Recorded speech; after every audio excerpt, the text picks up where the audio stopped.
Donald Trump had a meeting this week with some tech CEOs, some big wigs who understand technology, the telecom industry.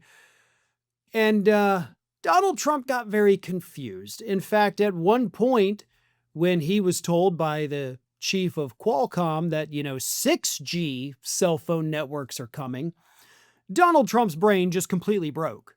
He could not handle the concept of 6G cellular phone service.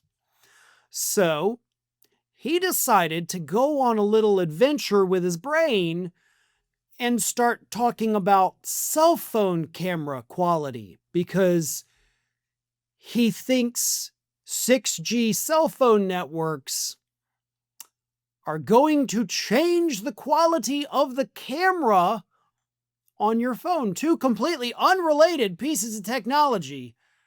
But Donald Trump thinks that better cell phone networks are going to allow your cell phone camera to just see under somebody's skin. And I'm not making, he literally said that. In case you missed it, here is a very low energy, sleepy Trump trying to wrap his head around things that for the life of him he cannot understand. So his brain went on a fun little adventure. Take a look. So we're into 6G now. I just finished 5G. I was a leader on 5G getting that done. And now they're up to 6. Let's do it again. What does that do? Give you a little bit deeper view into somebody's skin?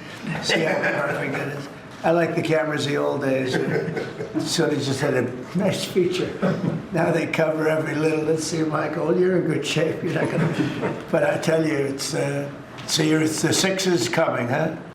That reminds me of a classic episode of The Simpsons where Homer's brain is, talking to him, and he's talking to his brain, and the brain gets mad and goes, "That's it, I'm out of here." And you hear the sound of, footsteps and then a door slamming. And I feel like that's what happened to Donald Trump at that moment, right? His brain was like, dude, I'm done. I'm not even going to pretend to understand any of this. You're on your own.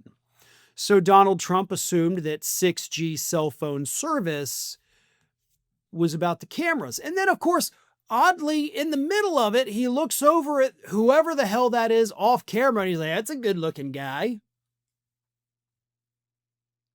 I'm sorry, but that's a weird thought to just pop into your head. Like, while you're talking about something unrelated, you're like, well, I like the old cell phone cameras back in my day. That's a hot ass man right there. Do you see that? But the cameras were better. And, because he just trails off at the end. He didn't even finish his thought. And this is a guy who came out 2 days before that and admitted, I've had 3 cognitive exams in recent years. Nobody else has done it because nobody else needed it, buddy. Right? That's not a good thing. That's not something we brag about. That's an inside thought. But his brain is gone. Like, it went on a permanent vacation, was like, dude, I'm renting out this space up here. I'm not sticking around for this because this is ridiculous. But you're going to listen to Donald Trump right there and tell me that he's not suffering cognitive decline? That he's not perhaps into the middle stages of dementia? That was truly insane. And again, I hate to be a broken record here, but if Biden had done it, this would have been wall-to-wall coverage, obviously. The media outlets, major media outlets in this country didn't even talk about this story. They didn't even address it. Nothing. Had it not been for the good folks on social media who love to post these clips for everybody to see how ridiculous it is, most people wouldn't have even known that it happened. But Donald Trump is in far worse shape than any of us could ever have imagined. And that clip right there that I just showed you is just one more piece of evidence to prove that. Thanks for watching, and if you are not already subscribed to the channel, please do so, and do not forget to like and comment and share widely among your friends.